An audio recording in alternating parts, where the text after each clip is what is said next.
Bonjour et bienvenue dans cette quatrième vidéo de la semaine que j'ai intitulée « Les confidences d'un enfant blessé ». Je suis Sandrine Laurent et j'accompagne des enfants atypiques depuis une dizaine d'années. Alors aujourd'hui, dans cette vidéo, dans ce moment qu'on va partager ensemble, je vais répondre à quelques questions que j'ai reçues. J'en ai sélectionné 5 qui me paraissent intéressantes et pouvoir convenir à un grand nombre de parents d'enfants atypiques. Première question, quel chemin proposez-vous pour grandir en évitant autant que possible des expériences négatives pour mon enfant? Alors c'est une question intéressante, c'est un chemin que je propose, c'est le chemin que j'ai proposé à des dizaines d'élèves que j'ai accompagnés au cours de ces dernières années. Mais surtout, ce que j'ai envie de partager avec vous, c'est que même si on a envie du meilleur pour notre enfant, même si on aurait envie que notre enfant ne souffre pas dans sa vie, c'est malheureusement une chose qui me paraît difficile puisque c'est grâce à nos expériences, et donc les enfants font chaque jour des expériences, qui nous font grandir. Ces expériences, en effet, elles nous permettent de mieux comprendre la manière dont nous agissons par rapport aux autres, la façon dont nous réagissons aussi par rapport aux autres, par rapport aux situations que l'on rencontre.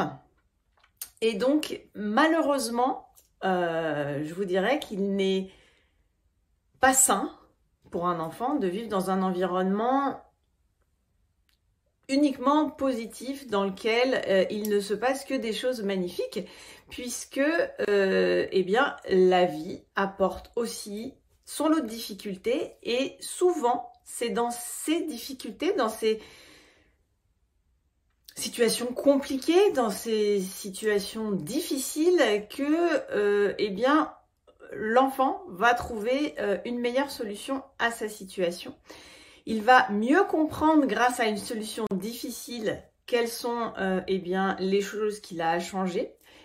Et finalement, les expériences négatives, que l'on appelle négatives, mais qui sont finalement assez intéressantes d'un point de vue de l'évolution personnelle, vont être celles qui sont les plus riches d'enseignement pour les enfants. Donc, le chemin que je propose, c'est un chemin auquel j'ai réfléchi, que j'ai construit justement en accompagnant des enfants qui vivaient des situations compliquées. Et c'est grâce à ces situations compliquées qu'on a pu faire le point sur des manières d'être, des manières de faire, des manières de réagir qui pouvaient être différentes en fonction de chacun des enfants. Et c'est pour cela que j'accompagne les enfants de manière globale pour qu'ils réussissent à mieux se comprendre, mieux connaître leurs atouts, leurs faiblesses et justement pouvoir utiliser l'ensemble de ces informations pour mieux aller au quotidien et mieux vivre leur vie et finalement retrouver le chemin du succès. La deuxième question que j'ai sélectionnée aujourd'hui, c'est: comment puis-je allier les besoins et les attentes de ma fille? Elle a besoin de bruit, de bouger, et elle ne veut pas passer des heures à étudier, mais elle veut des résultats à la hauteur de ses capacités. Alors c'est également une question intéressante. L'idée dans cette question et la réponse que j'ai envie d'apporter, c'est apprendre à bien se connaître, apprendre à savoir comment fonctionne le cerveau, quelle est la manière dont l'enfant apprend, quel est son profil un petit peu, comme je le disais un petit peu tout à l'heure, ses forces, ses faiblesses, et mieux comprendre la manière dont cet enfant réagit, agit, se comporte au quotidien, est un bon indicateur finalement pour permettre à l'enfant de savoir quels outils utiliser. Il aura des outils à sa disposition, bien évidemment, et dans ces outils, il va trouver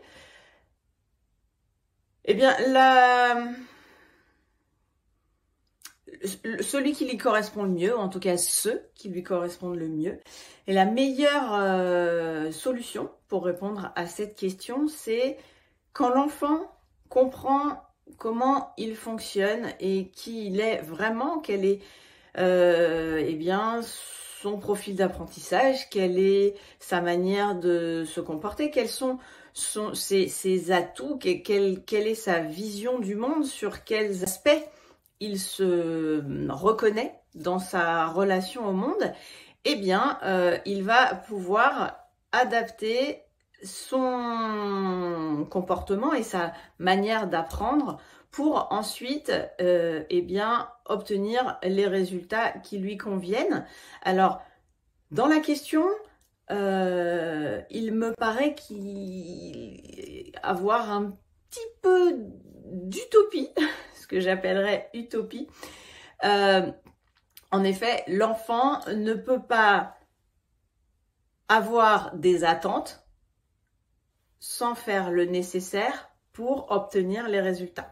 Alors, ce qui est intéressant, c'est apprendre à l'enfant à se fixer des objectifs, faire attention à ce que ces objectifs ne soient pas trop grands et que progressivement, avec eh bien, le fait de se fixer un petit peu d'objectifs d'apprentissage, on n'a pas forcément besoin de laisser l'enfant travailler pendant des heures et des heures et des heures. Au contraire, c'est contre-productif. Par contre, proposer à l'enfant des séances de travail eh bien de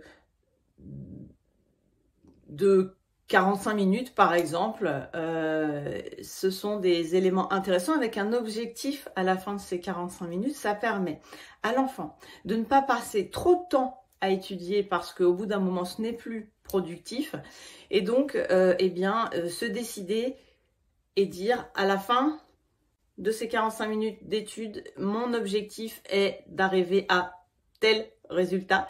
Et en général, c'est une façon de travailler qui permet d'avoir une concentration extrême pendant un temps relativement court. Et cela apporte énormément de satisfaction pour l'enfant puisqu'il voit qu'il est capable de faire sans passer des heures qui sont très ennuyeuses, bien évidemment. On sait bien que les enfants n'aiment pas nécessairement apprendre des sujets scolaires pendant des heures et des heures.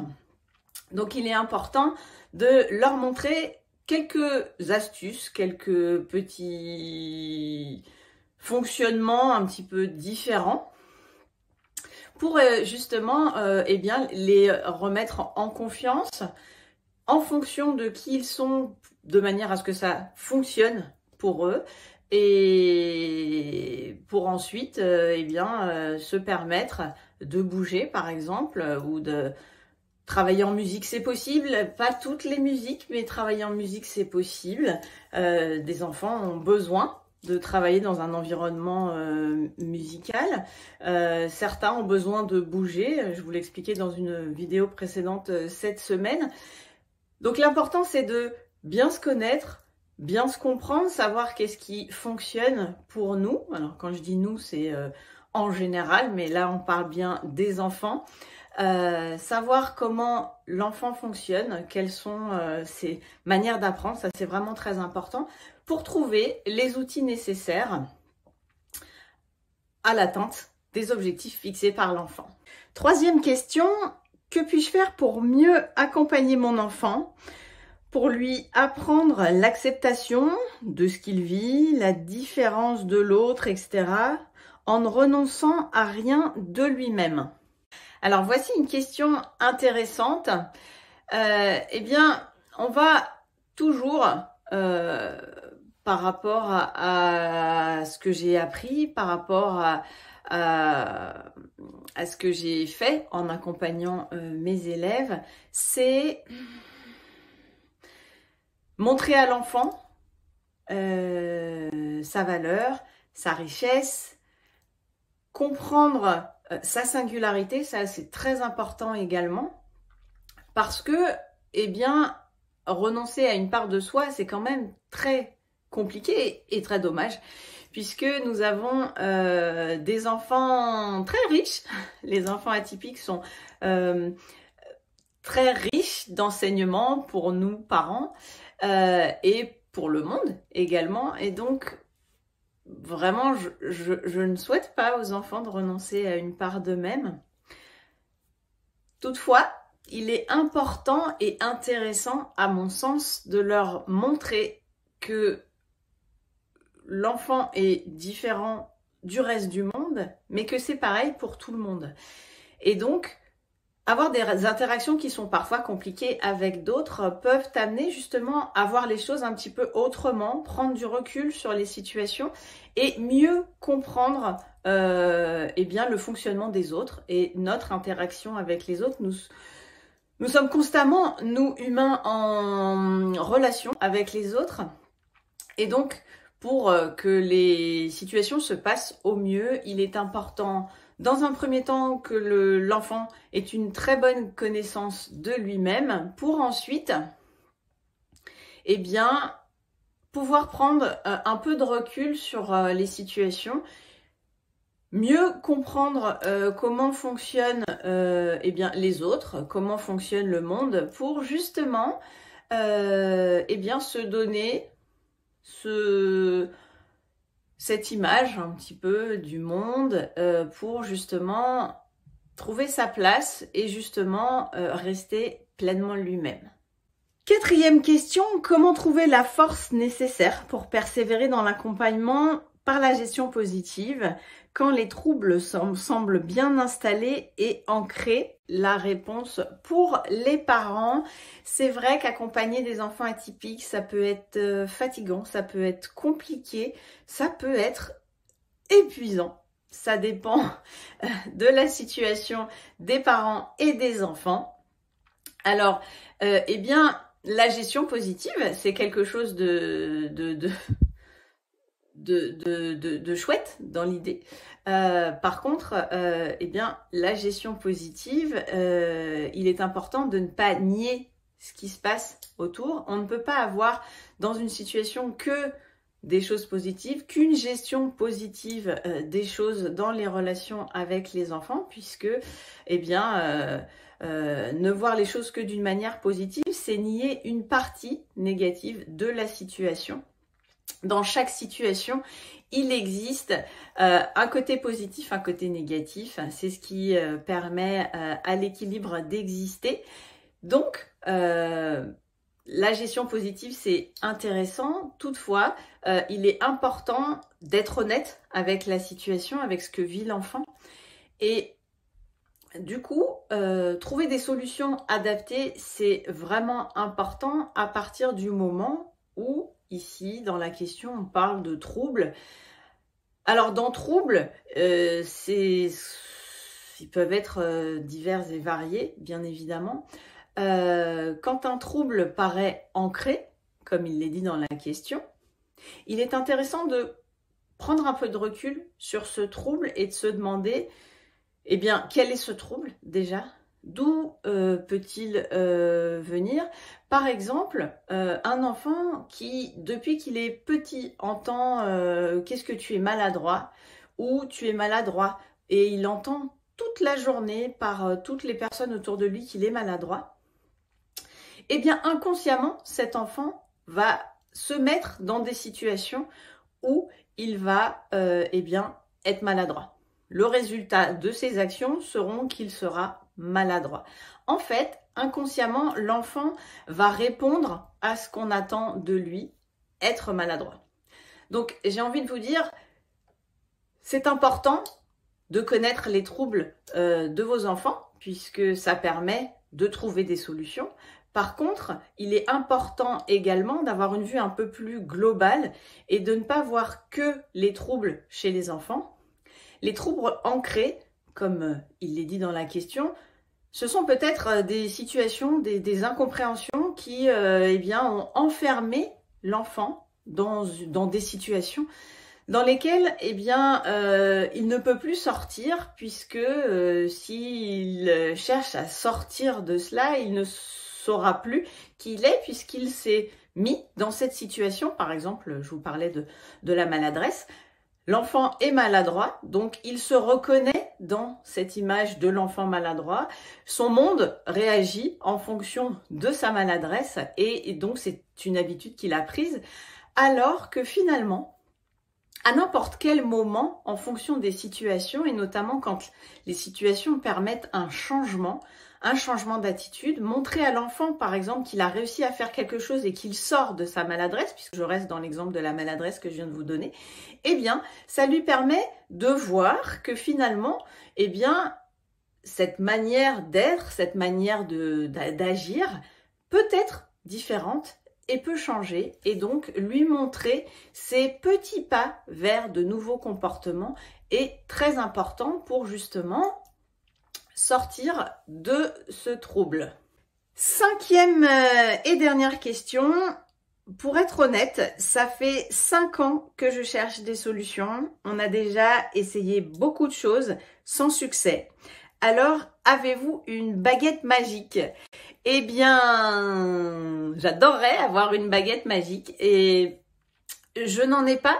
Par contre, j'ai de l'expérience. J'ai appris beaucoup au contact des enfants atypiques grâce à l'accompagnement que j'ai effectué avec eux. J'ai finalement trouvé une manière de les accompagner pas à pas, puisque eh bien, il est important de ne pas mettre la charrue avant les bœufs, comme on dit, et de faire un travail sur plusieurs étapes, bien évidemment. Donc, dans un premier temps, ce qui est vraiment important pour l'enfant et pour vous dans l'accompagnement de votre enfant, c'est vraiment lui montrer le meilleur de lui-même, tout ce que vous avez vu chez lui qui vous rend fier de lui. Ça, c'est vraiment très important de lui apporter ça pour sa construction et puis pour l'image qu'il peut avoir de lui-même, la fierté qu'il peut retirer de ce que vous lui apportez, de ce que vous lui montrez dans votre vie quotidienne. Ensuite, ce qui est important, c'est vraiment permettre à l'enfant de bien se connaître et savoir comment il fonctionne. Ça, pour moi, c'est primordial. Une fois qu'on a compris comment on fonctionne le cerveau, parce que ça aussi, c'est très important, eh bien, je vous dirais, c'est l'aspect le plus important. Donc ça, c'est les 2 premières partie importante de l'accompagnement des enfants atypiques pour ensuite, eh bien, mieux comprendre son fonctionnement et pouvoir, eh bien, trouver de nouvelles manières d'agir, de réagir face aux situations de la vie et du coup, intégrer de nouvelles habitudes, de nouveaux comportements pour pouvoir, eh bien, vivre dans le monde différemment. Je vous rappelle que ces vidéos sont faites dans le cadre de mon événement Enfants atypiques, force ou faiblesse que j'organise pendant plusieurs semaines et qui me permettent de dialoguer avec vous directement chaque jour, puis de vous inviter à ma web conférence, plutôt mon atelier en ligne que j'anime chaque dimanche matin. Donc, pour vous inscrire à l'atelier Le mystérieux point commun des enfants atypiques, je vous invite à cliquer sur le lien dans la description de la vidéo. Donc cet atelier a lieu dimanche matin à 10 h. Je serais vraiment ravie d'échanger avec vous et de partager ce moment. Je vous remercie sincèrement d'avoir écouté cette vidéo aujourd'hui, qui est un petit peu plus longue que celle de d'habitude, mais j'avais vraiment envie de répondre à quelques questions et je le ferai également la semaine suivante. Je vous remercie donc du fond du cœur d'avoir assisté à cette vidéo. Je vous remercie de la transmettre à des personnes si vous pensez que les réponses aux questions que j'ai données peuvent aider d'autres parents qui rencontrent aussi des difficultés avec leur enfant. Je vous souhaite le meilleur pour aujourd'hui et je vous dis à demain.